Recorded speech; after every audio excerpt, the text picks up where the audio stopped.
Hey there, fellow classic comic collectors. As always, I'm Scott Harris King, and today we're back with the most requested video of all time, the next entry in the Usagi Yojimbo complete run.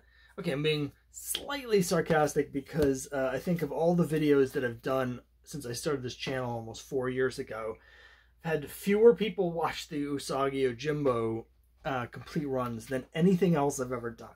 But you know what? I love these comics.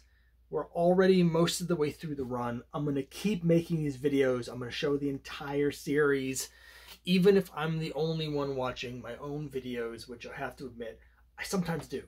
So, let's jump in. Last time we got up to issue 100 of the Dark Horse series, the big 100th issue. Of course, it was more than issue 100 because we'd already covered Albedo 2 through 4, Critters 1 through 50, Usagi Yojimbo Volume 1, 1 through 38, Usagi Yojimbo Volume 2, numbers 1 to 16, and then we had Volume 3, the Dark Horse run, numbers 1 to 100. There's still a lot of stuff left in the Dark Horse run, so we're going to pick that up right up with issue 101, which has a very striking cover for a few reasons. Of course, the big thing is that it looks like Usagi himself has been possessed by the demon that has possessed his arch enemy Jay, but also you'll notice there's no logo. So that's a really interesting decision. No logo. Really cool cover, and there's some really neat covers in this run. 102, talked about this last time. There's a number of covers in the run which have one or more of the main characters being threatened by a weapon that's just coming into frame. And Usagi is looking haggard.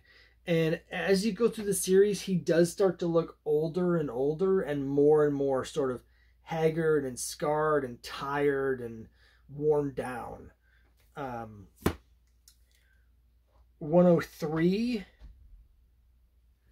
Really cool mood lighting here.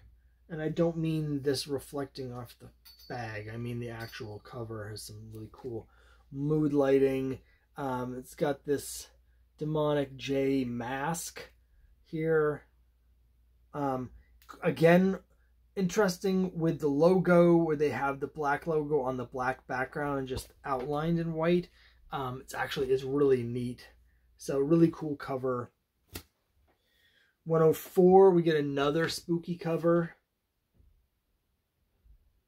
So that's really cool. 105.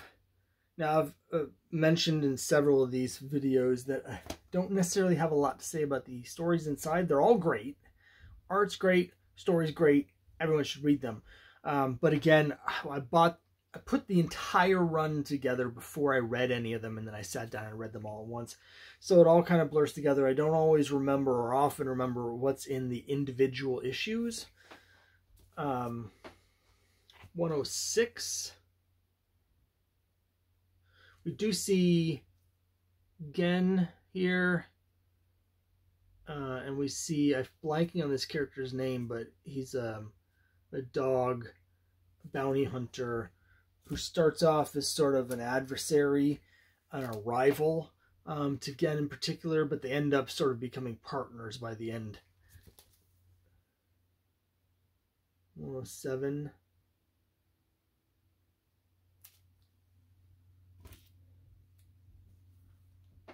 108.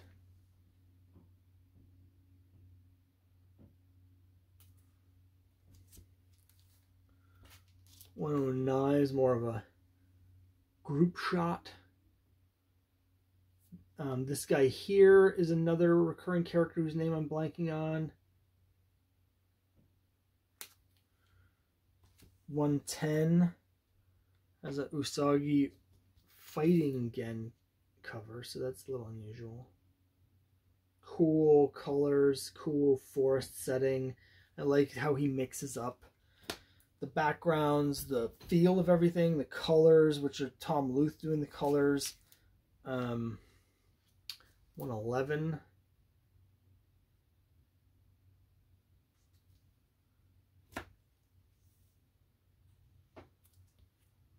12. You can see there's gens in a lot of these.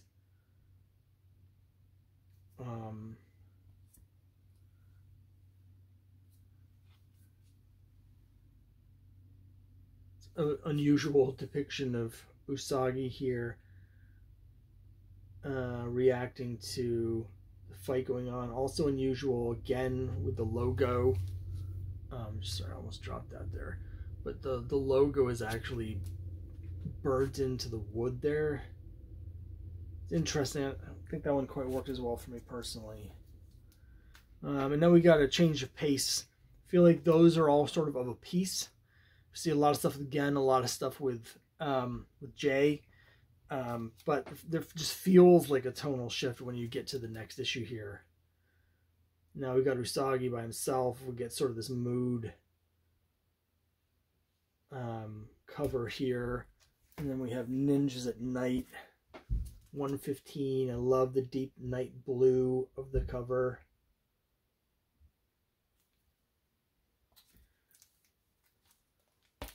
$116.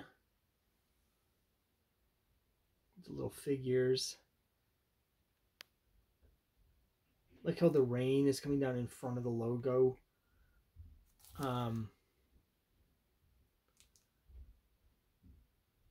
It's almost like the rain is on a lens in front of us. 117, I want to mention, so this is coming out in 2009.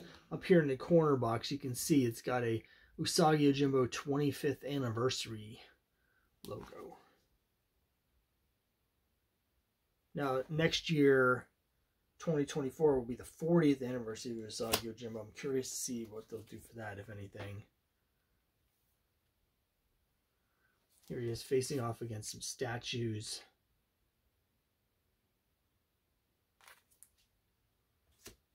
$19, some zombies. This is a wraparound cover. Pretty sure I've seen the original art for this somewhere. It's really cool. Now a lot of these back covers,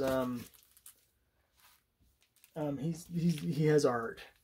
A lot of pinups, character studies, things like that on the back covers. So it's putting the back covers to good use across the board. 120.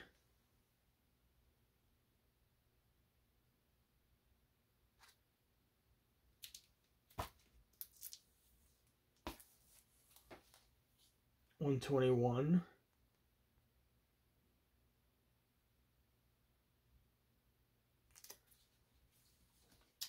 The series here for a few issues is going to have a blurb across the top that says Eisner Award nominee for Best Continuing Series. 122. Now these fall into the category of, by the time we get to this part of the run, none of these were expensive, but some of them were difficult for me to find. I really had to scour at the time all the possible online avenues, including plus all the local places to put this together.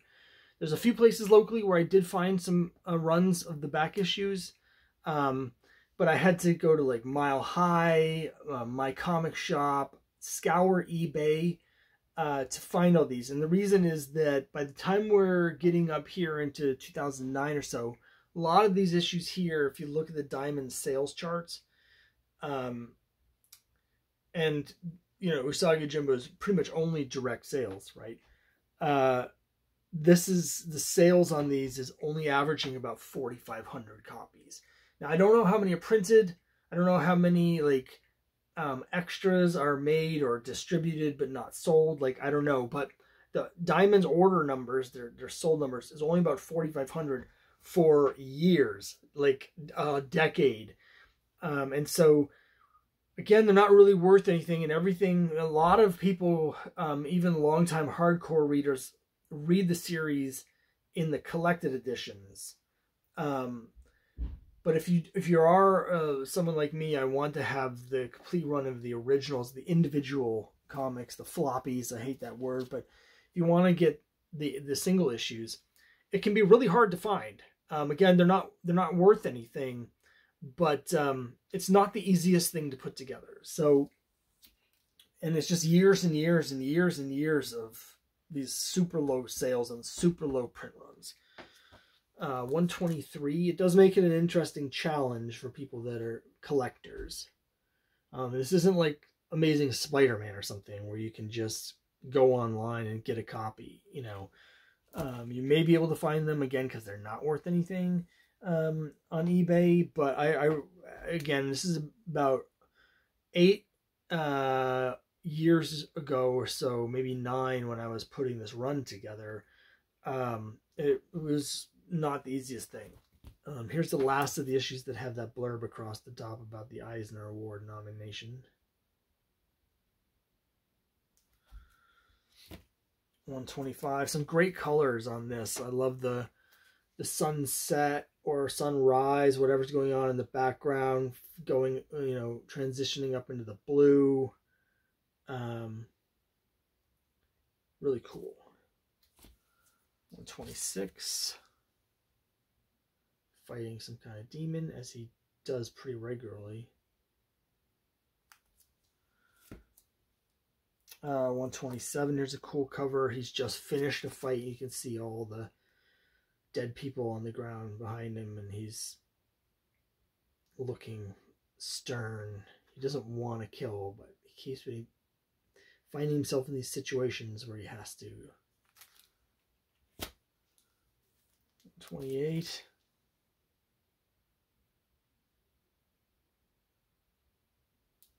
We're almost up to the part where I start collecting, and there's a clear delineation, which will be obvious when I get to it. 129.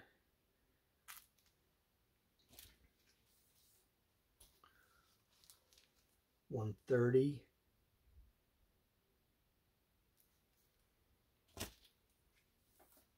Sorry I'm blanking on this guy's name. He's a recurring character. We saw him earlier in the run, but 131.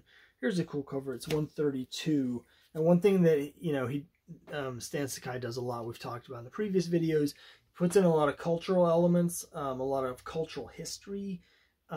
Here is Usagi not fighting, not with his swords out, but pounding on a giant ceremonial drum. So it's always cool when he does stuff like this and features things like this.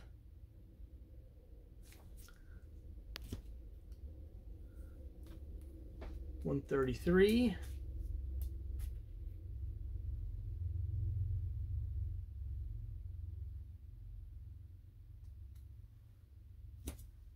This is a great cover, 134. We have the frog on the branch in the foreground, and then in the background in the rain, Usagi is moving by. And again, the logo is receded into the background behind the rain, obscured by the fog. Just a great cover. Really great. Great mood piece. Got a sketch on the back with more Usagi in the rain with his parasol.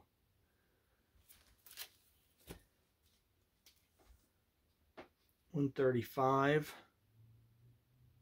See, this has animals on it. They're not as realistically done as the last one, but that's because he's standing in front of a panel that has a painting of an owl on it.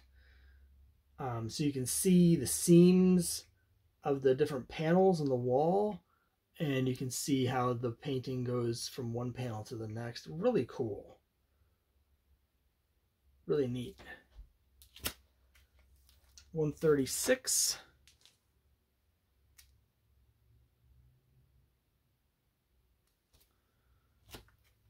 137. Another one here where we have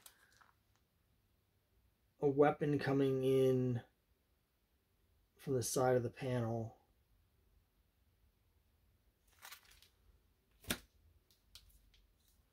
138. We got some mystery here. Mysterious figure in the shadows.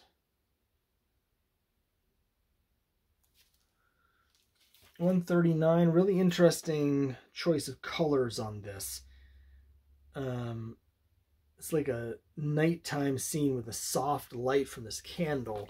But also I think some of the color is because you can see this issue also focuses on calligraphy.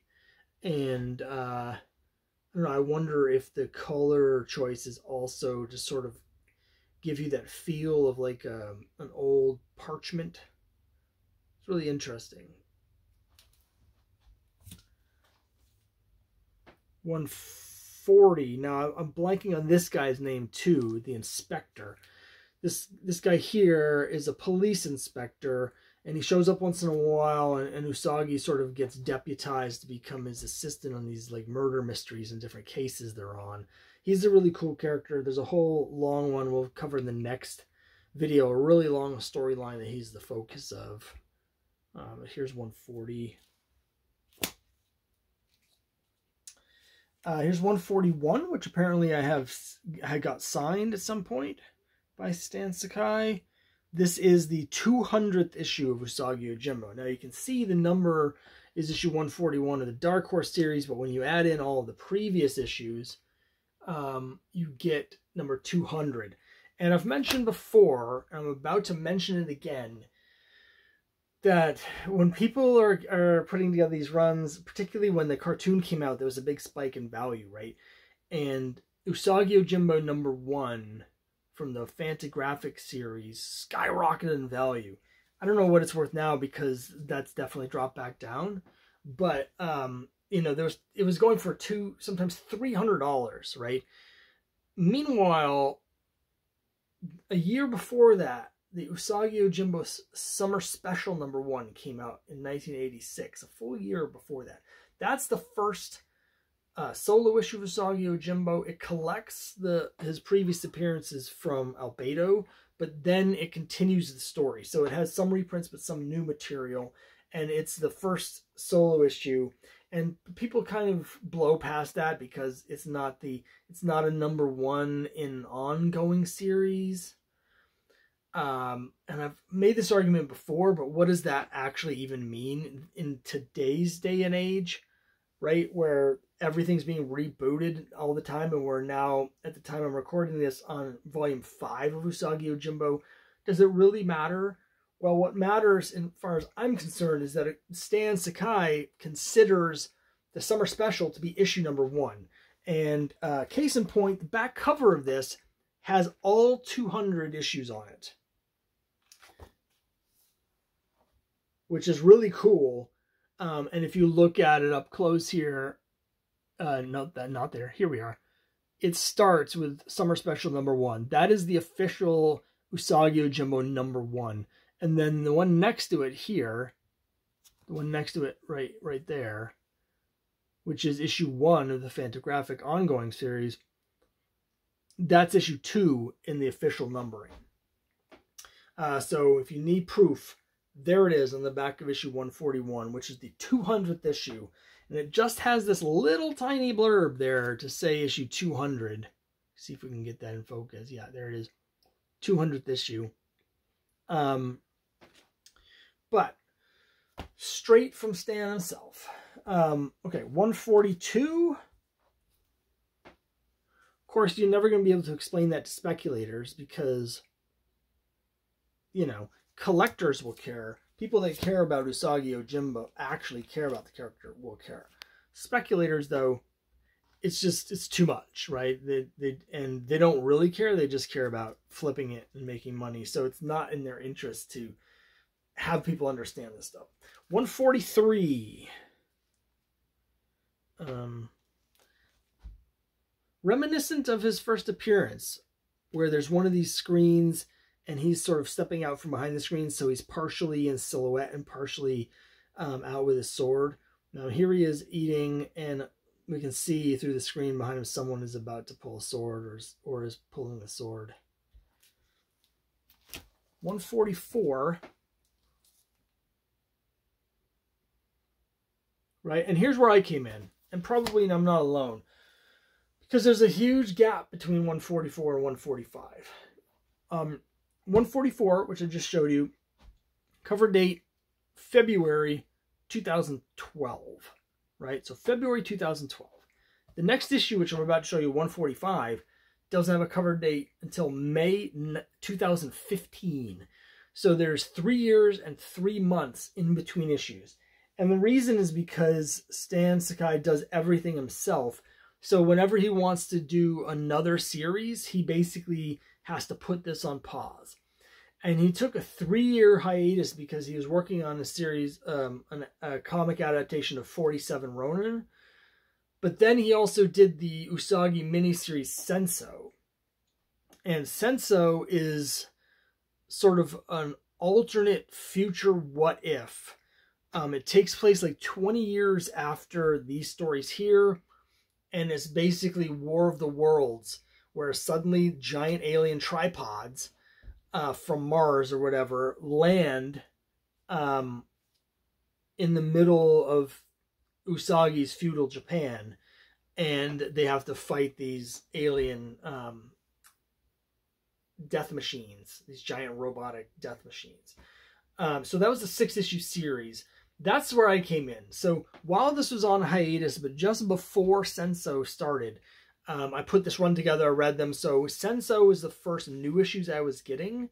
So I finished the run up to 144, and then I was just kind of waiting. So, sorry, here's 144. So 145, you can see a clear change in style here. Like there's a big difference graphically. This has been what the series has looked like for like 100 issues in terms of the way the logo is presented, but also just the trade dress. Going forward, it looks like this. So we have the semi-frame, and then we have this here, this Dark Horse started doing, where they have the name of the storyline up here. I think the idea is to try and sell it as like a mini series. It's this whole idea that the big numbers are intimidating to new readers and all that hornswoggle. But you can see, you know, it's got Stan Sakai's name up here, so it's a little more cluttered and a little busier, but at the same time, because of the semi-frame, all the busyness is separate from the art. So I like semi-frames, so I'm fine with it. I like the big number as well. So overall, I'm fine with it. But here we are, 3 years and 3 months later, 39 months later, the series resumes. I think this is Kitsune here. We do have a little blurb. It's been nominated for another Eisner up here. And this is a 3-part story. Ninjas, 146.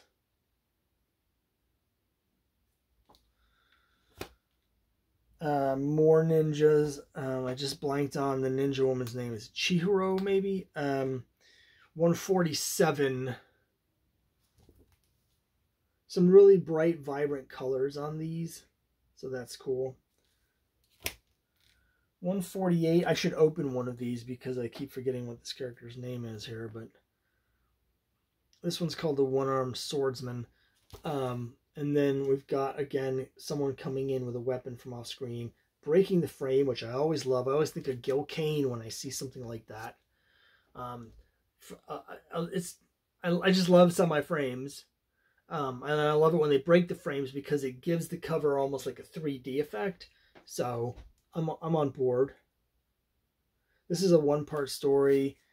These are all 1-part stories here. 149. So the standalone issues. Really cool cover. Him fighting a bunch of people in a creek bed. Really great. And I love how, you know, Usagi's got the vibrant blue clothes that he wears. It always makes him stand out from everybody else. 149. Next one, real interesting. It's a great place to stop as well because it's 150. I have a signed copy here, but important development for the series, and this is going to come back quite a bit. Coming up here is Usagi encounters someone from Europe. So these stories are taking place around the end of the 16th century. So 1580s. And at that time we have in Japan, it's before Christianity has been outlawed. And so there's Portuguese and Dutch and other traders that are coming to Japan, and Spanish, and trading, but also bringing their religion, and this is before Japan has sort of shut their doors to the outside world, which is going to happen at the beginning of the 17th century. So this is still, I'm not an expert in any of this, but 30 years or so before it's shut off from the Western world. But this is interesting. I think this is the first time that I can remember us seeing European characters in the Usagi world. And again, this is going to set up stuff that's going to come back in a big way later on in the run. You can see my copy signed here across the top. This is called Death of a Tea Master.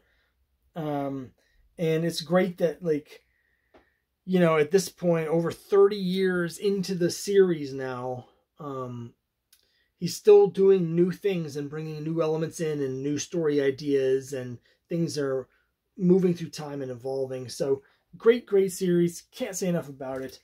We're going to stop there for this time. Now, next time around, we're going to finish off the Dark Horse run. I was toying around with how the best to do this, but I think I'm going to break it up.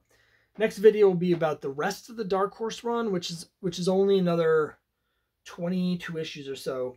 And then I'll do one final video after that that's going to be the complete IDW run.